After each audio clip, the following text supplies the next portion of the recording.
Thank you. Thank you very much, and good evening, and welcome to the show. Our first show went out a couple of weeks ago, and I had a couple of letters from various people, viewers asking me questions.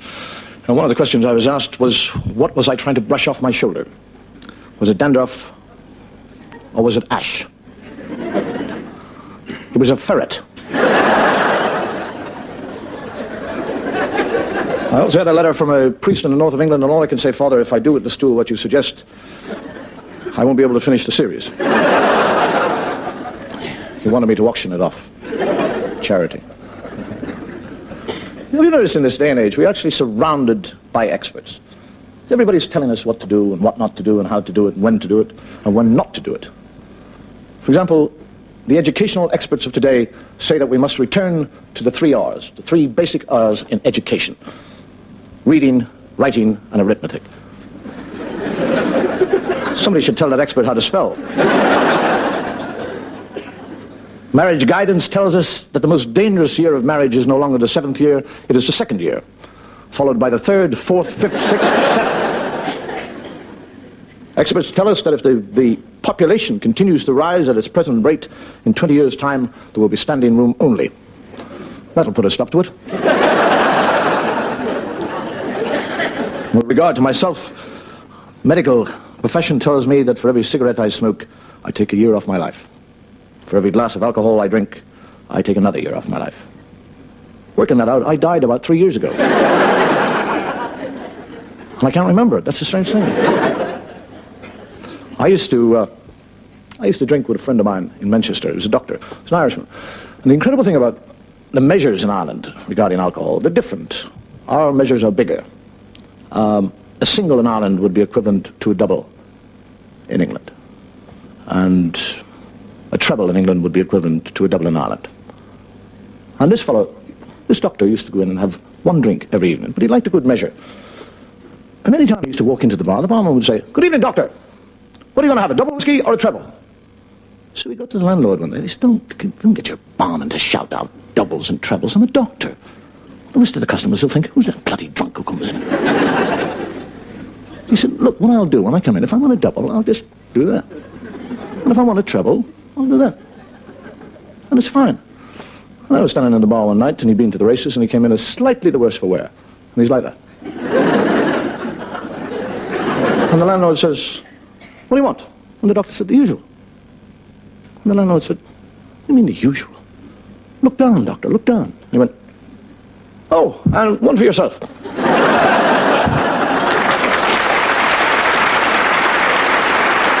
A man, a very heavy drinker. When he drinks to such an extent that when he gets home, he falls into a total state of unconsciousness. And his wife goes to the priest, and she says, how am I going to stop him drinking? And he said, well, what we'll do, when he's in a drunken state, we'll dress him up in white. Total white. We'll hang all white curtains around the walls, and we'll put the undertaker in there, and he'll be in white, and we'll put wings on him. And when he wakes up, your husband wakes up, and he finds out that he's died from the drink, he'll give it up. So the fellow... Due course, he gets stoned, falls into his unconscious state. She calls the priest, the undertaker, they all run around. They hang up all the white robes, everything, dress him up in white. And he wakes up in this white room. He says, where am I? And the undertaker is dressed up with wings. He says, you died. You're in purgatory. He says, how long have I been here? He says, you've been here 4 hours. He says, how long have you been here? He says, 2,000 years. He says, that's a long time. You know your way around here. He said, yes. He said, you don't know where I could get a drink, do you?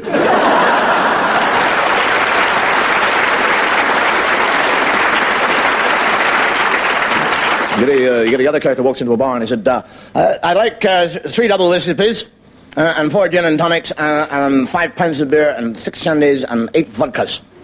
He said, would you like a tray? He said, no, I got enough to carry.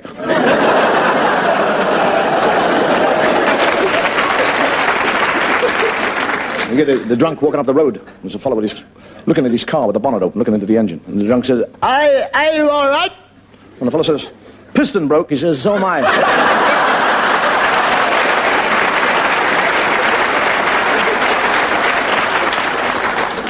I was in a bar recently where there was a man sitting in the bar drinking, and propped up in front of him on the bar is a photograph of a woman. And he was sat there and he drank, and he kept on looking at the photograph.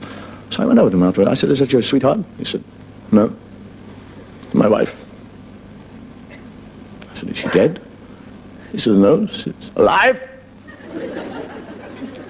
I said, you must love her very much." He said, "I don't love her." I hate fat cow. I hate her. I said, "Well, why do you take a photograph to the pub?" He said, "Well, when she starts to look good, I know I've had enough."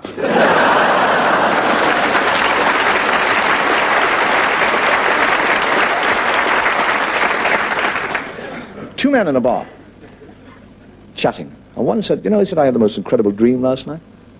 He said, "I'm keen on golf."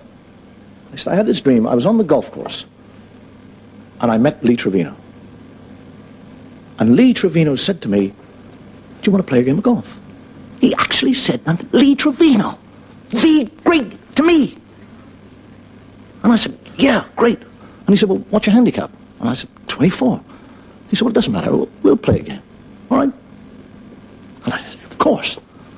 And I got onto the first tee, hit the ball, drove it straight down the fairway, 380 yards. Boom. Chipped it onto the green, down in 3. Second hole I eagle. Third I get a hole in 1. I do the whole course in 42. Incredible dream. Marvelous dream. Well, his friend said, "Well, he said, I had a dream last night, just a beautiful dream." He said, "I was sitting in a bar, having a drink, and suddenly I felt a magnetic presence beside me. And I turned around, and there, standing beside me, was the most beautiful girl in the world. Exquisite. Jawline, bone features, hair. And she just looked at me. And I said, "Hello." And she said, "Hello." And I said, "Why are you staring at me?" And she said, "All my life, I've dreamed of meeting a man like you. You are everything that I have imagined as much as love. I love you, I love you, I love you." I couldn't believe it. And then another girl came up and stood looking at me. And she was equally as beautiful. And she just stared at me and said, "You are my dream man." And the first fellow says, "You had 2 beautiful birds like that?" He said, "Yes." He said, "Why didn't you ring me up?" He said, "I did, but you were playing golf with Lee Trevino."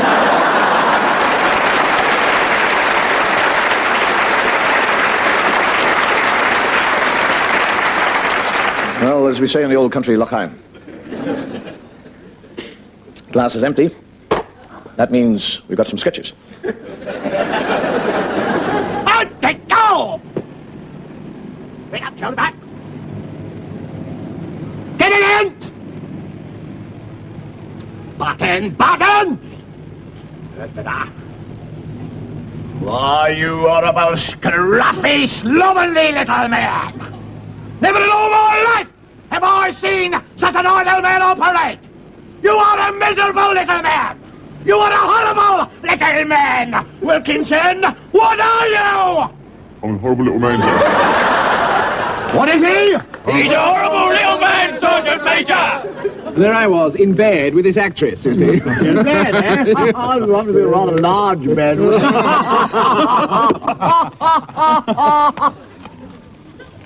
My second will see to you. My second, sir. Well, at least Bertram sleeps with ladies. Most amusing. My second.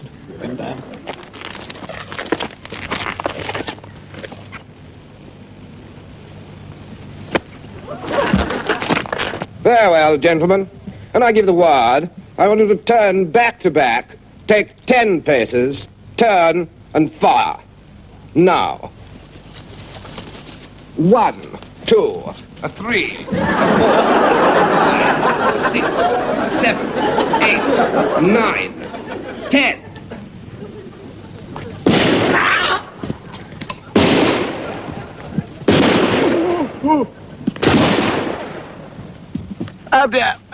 Excuse me, sir.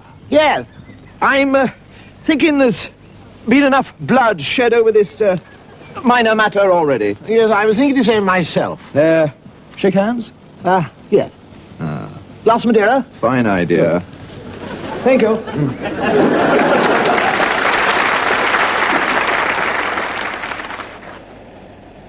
Do you realize that if it had not been for these geese, Rome would have fallen to the barbarians? 1,500 years of civilization ground into the dust.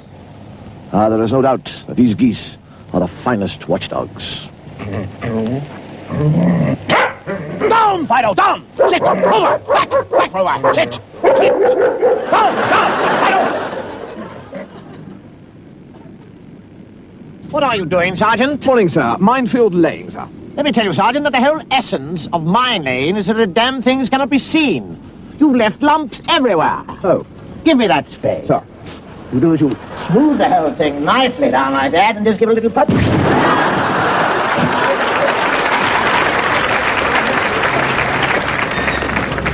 Oochie coochie, oochie coochie,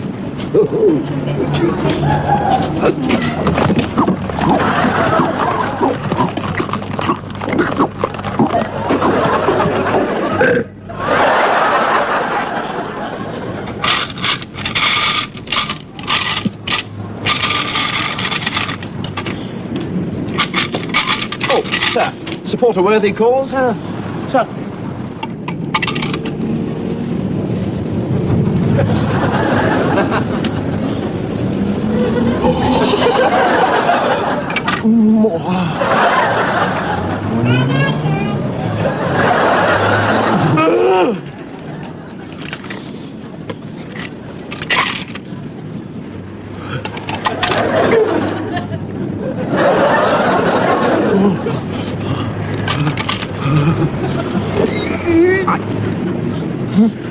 I've run out of money. It's all right, I'll lend you some. Thank you. Oh, getting a bit strange. I suppose of all the professions that have advanced over the past 100 years, the medical profession has done more than anything else. I mean, nowadays they can do the most incredible things. If you want a new kidney, they can give you a new kidney, a new liver. You want a new liver, you can get one. If you chop your hand off, they sew it back on again. If you're too tall, they can make you short. They do this by cutting bits of bone out of your leg. Actually, there was an operation recently where they took out a little bit too much bone. And the fellow's legs are so short now he can hardly reach the ground.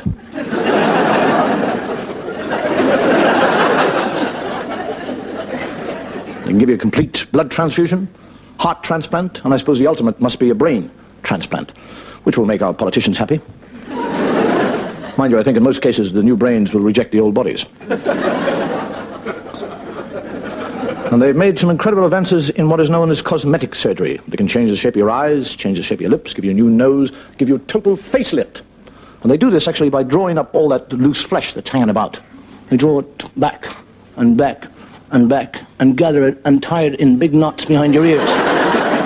Which is great until you get a head cold. And you sneeze, you finish up with your face in there. And they do, in this facelifting business, they actually do skin grafts. And the new skin, or the skin that they get, put it into your face, they actually take either from your elbow or your bottom. That's where they take it, your elbow or your bottom. And that's great, you have the operation, you take the bandages off, you look in your mirror, and you cannot tell your anus from your cupidus. Or in a layman's language, your ass from your elbow.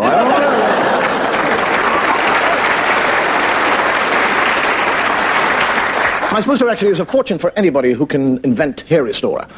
But in the meantime, they restore hair by transplanting it. Have you seen it? They actually dig a hole in your head. And they take out a chunk of the bald part. Take it totally out. Little lump of flesh. And they put it down on the table. And then they go around the back of your neck where you got a bit of hair. And they go and take out that. And then they stick that in there. And they take that bit and stick it in there. And you've got to wear a hat for 3 weeks after the operation. In case it rains. All the rain goes down and comes out the back of your neck.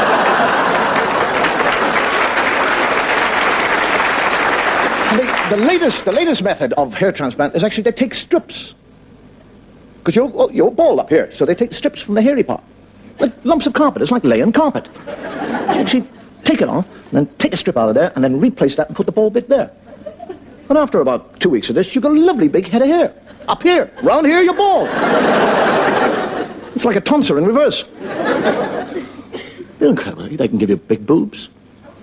I mean, if you've got small boobs and you want big ones, they can make them big. If they're too big and you want them small, they can make them small. And they can do the same for women, I believe.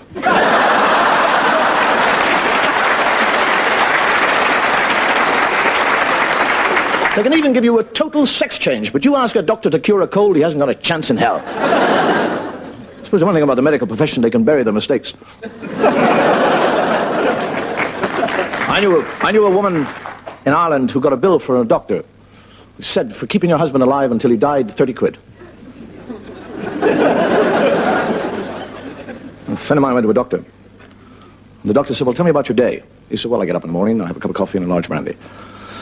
And then I drive to the office. When on the way to the office, I know a pub and I nip in and I have another large brandy. And then at tea break, I don't have a tea, I have a large brandy. At lunch, I have a sandwich and a couple of large brandies.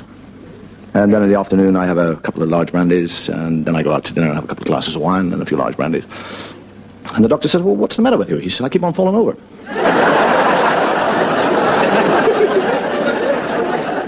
My doctor actually has advised me against all forms of what they call excitement or stimulation. He said, get off the cigarettes, get off the booze, no sex, no gambling, no excitement. I said, will it make me live longer? He said, perhaps, but if it doesn't, it'll just seem like it.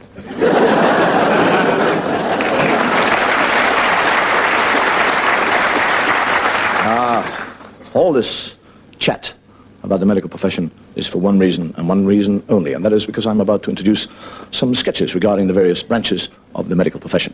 And I'm only really introducing it like this because I couldn't think of another way to introduce it. But give me time, and I will.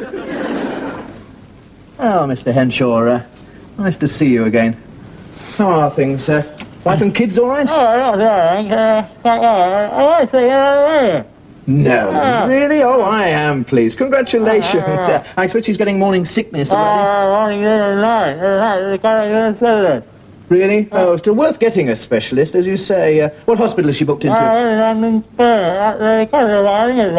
Yeah, still worth every penny, I must say.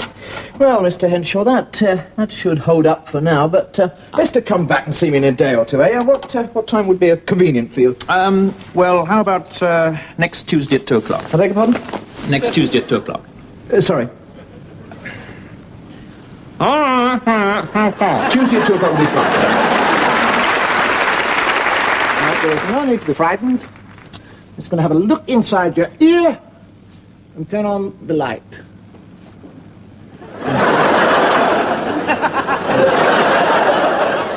Nurse, would you please turn the light on when I say so? All right, now.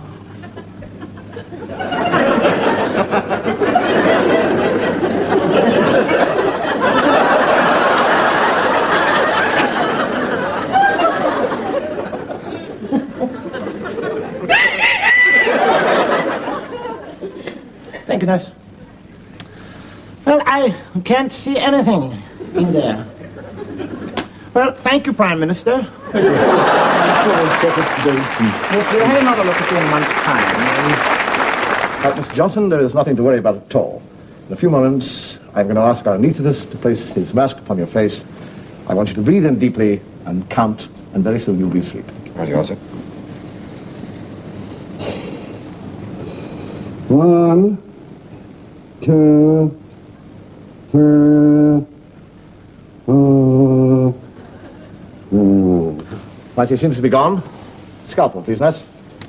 I shall make the first incision here. 27! 28! 29! Right, would you cross your legs, please? I'm going to test your reflexes and your possible pain level. That hurt? No. No. That hurt? No.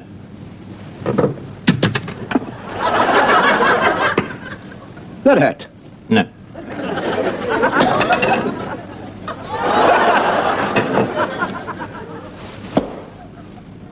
Did that hurt? No.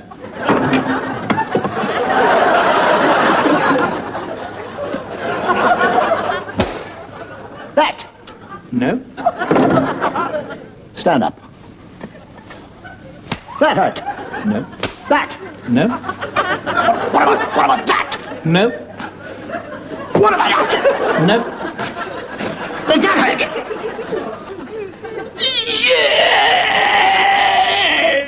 Ah, just as I thought. A sore throat.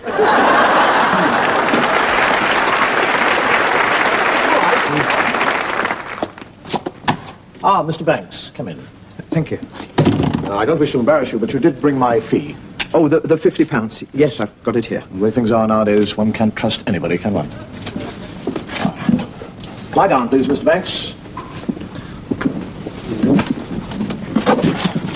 Tell me, have you ever received psychiatric treatment under hypnosis before? No, I haven't. Well, you don't have to worry about a thing. I'm going to put you to sleep. I want you to relax. I want you to watch this little gold bob. And I want your eyes to get very heavy. And soon you will be fast asleep. And when you are asleep, you will tell me all your cares and frustrations. Sleep. Sleep.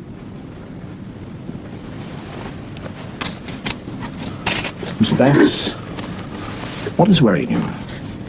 It's my money. Money. I've got £10,000. My relatives mustn't get it. I've hidden it in a waterproof bag in the cistern of the old toilet. My relatives, they mustn't get it. Please, God, they mustn't get my money, mustn't Mr. get... Banks, are you telling me that you have £10,000 hidden in the cistern of a lavatory? Yes. Mr. Banks, where do you live? 57 Brookfield Road. 57 Brookfield Road. The money is hidden in the upstairs lavatory or the downstairs lavatory? The outside one. You see, that's the problem. You can get in the back gate easily and then straight into the... Oh, please, God, they mustn't get it. My relatives, they mustn't get my money. Please. Mr. Banks, don't worry. I shall be gone for a little while, and while I'm away, I would like you to say the alphabet, and when you get to the end, I want you to start it again. A, B, £10,000. C, Lavatory. D, E, F, G...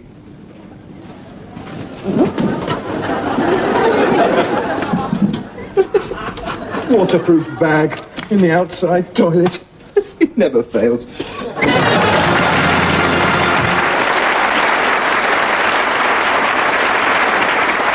Women are always saying that they have suffered the hands of man. They've suffered in every way. No, they haven't. There's one way they've never suffered. They've never suffered in silence.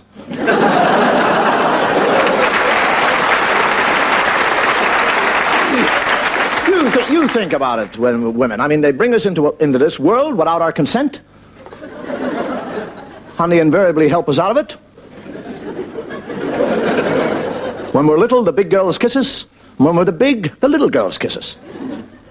If we can pinch a girl's bottom, we are dirty old men. If we don't pinch the girls' bottoms, we're poof. If we go to church, we're hypocrites. If we don't go, we're sinners. If we save money, we're misers. If we spend it, we're fools. Except when we spend it on them. If we die young, there was a great future ahead of us.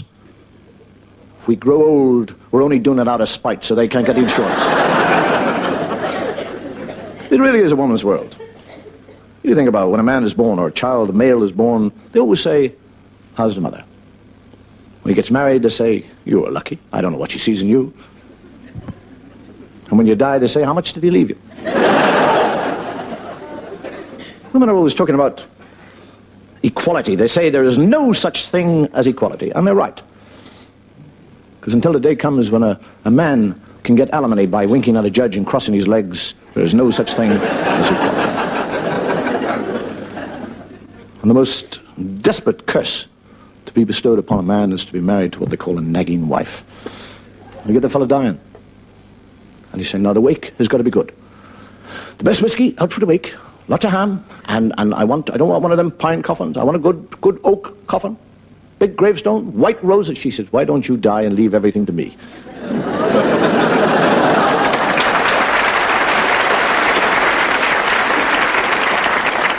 You get an Englishman touring around rural Ireland. And normally all the towns are very open and very friendly, and they say, come in, have some bacon, some eggs, come in, have a jar. He gets to this town. There is not a sound. It is totally quiet.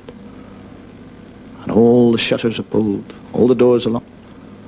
And he walks in, and there in the town square, is a group of men following a coffin being carried. And behind this coffin is a gigantic man, huge man, granite-like features, shock of grey hair. And held in his left hand is a leash of a dog, a big black dog. And behind that man, dressed in black, is another man. And behind that man is another man. And behind him is another. There's 39 of them all together. There's not a woman anywhere. And the fellow thinks, that's an incredible funeral. I've never seen a funeral like that before. So he goes up to this big man at the front and he said, has somebody very important died? And the fellow says, no, not really. Who is it? Who has died? He says, me wife. He says, really? That dog, was that her dog? Must have loved her very much for you to bring that dog to her funeral. I says, no. That was the dog that savaged her. Bit her to death, that dog did. Really? Would you like to sell that dog? And the fellow said, get to the end of the queue.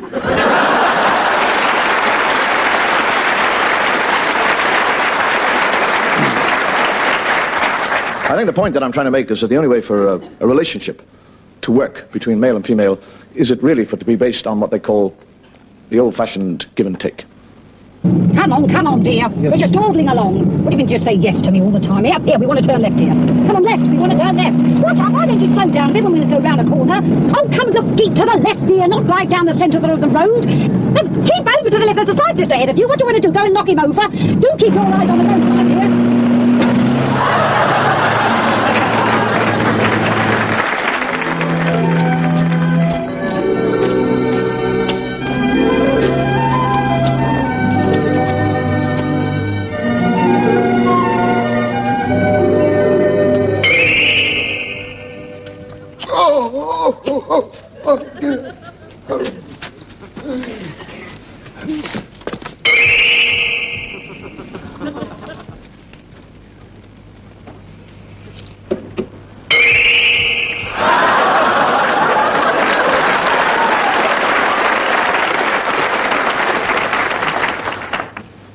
Oh, no. Oh, here we go. I suppose that means you want me again.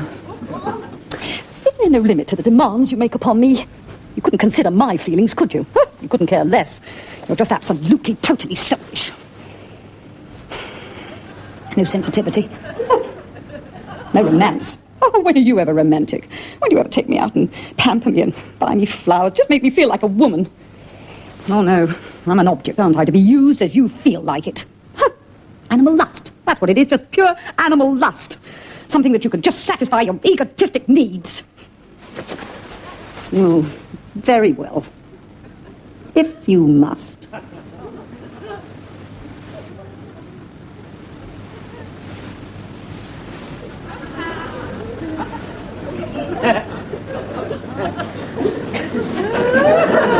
Oh, wake up, damn you!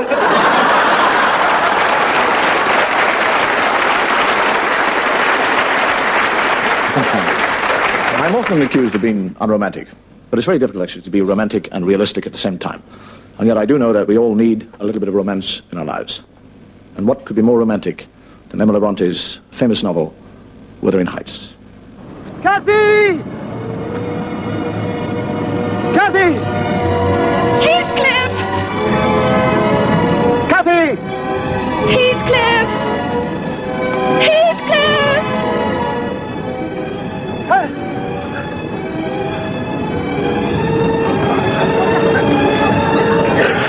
Kathy! Kathy! Kathy! Kathy!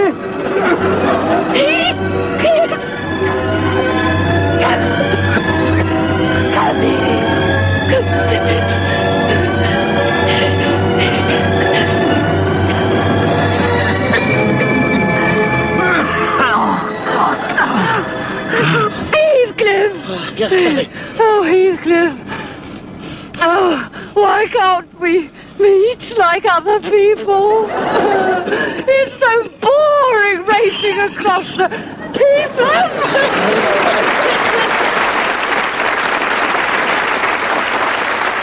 That's romantic and realistic, isn't it? A couple of fools running around the moor going, hey, love, get it. You notice one thing during the show tonight?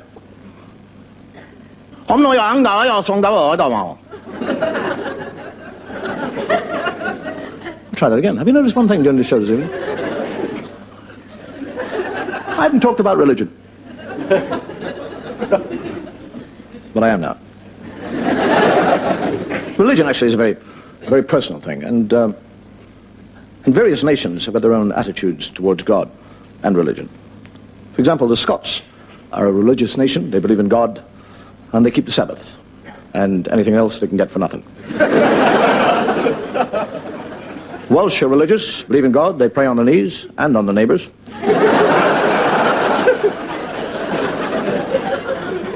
The Irish are religious, but we don't know what God to believe in. But when we make our choice, we're prepared to fight for him. The English are not really religious at all, because the English actually consider themselves to be what one would call a self-made nation, therefore relieving the Almighty of any responsibility. And the leaders of the clergy tell us today that we are so concerned with everyday life that we have no time for God. And I was talking to a Jesuit friend of mine, and I said, is this true? And he said, yes, it is.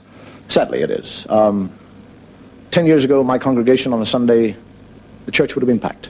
Nowadays, it's less than a couple of dozen. And I said, what about other religions? He said, well, they're not doing any better, thank God.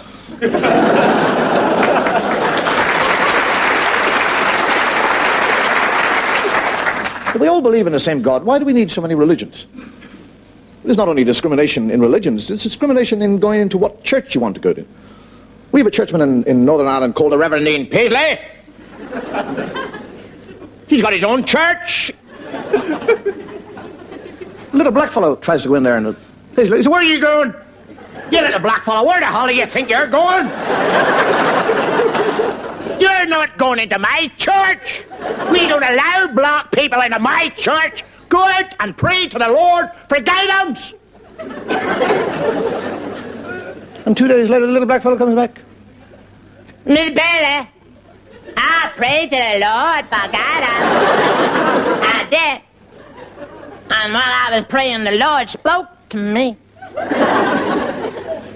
He said, the good Lord spoke to you. What did the good Lord say to somebody like you? Well, I was praying, and the good Lord said, amen. Amen down there. What are you praying for? And I said, I want to go into Mr. Paisley's church. And the Lord started to laugh and laugh and laugh. And he said, man, you got no chance to get on in there. I've been trying to get in there for 10 years.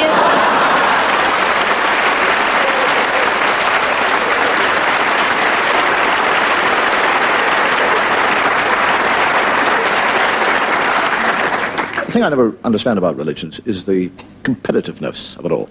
It's like a kind of football league. You move up one, you're top of the league, and then you lose a bit and you shift down a bit. I was listening to two children talking one day. One was Catholic, one was Jewish. A little Catholic child turned to a Jewish child and he said, Our priest knows more than your rabbi. And the Jewish said, of course he does. You tell him everything.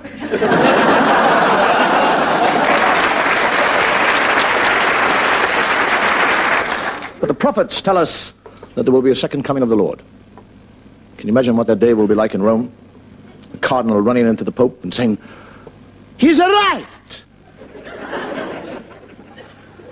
The Lord is in St. Peter's Square riding a donkey. And they're all run around with the palm leaves. What are we going to do? And the Pope says, look busy. During the last series, we actually built up a character which was always being carried around in a chair. And people have asked me, have we killed off that character for this series? And I'm glad to say, no, we haven't. He's alive, he's very well, and he's still traveling by chair.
I'd like to be totally honest here now and tell you that it wasn't really me who did that ski jump.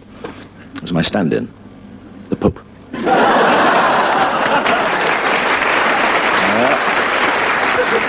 Good night. Thank you. May God go with you.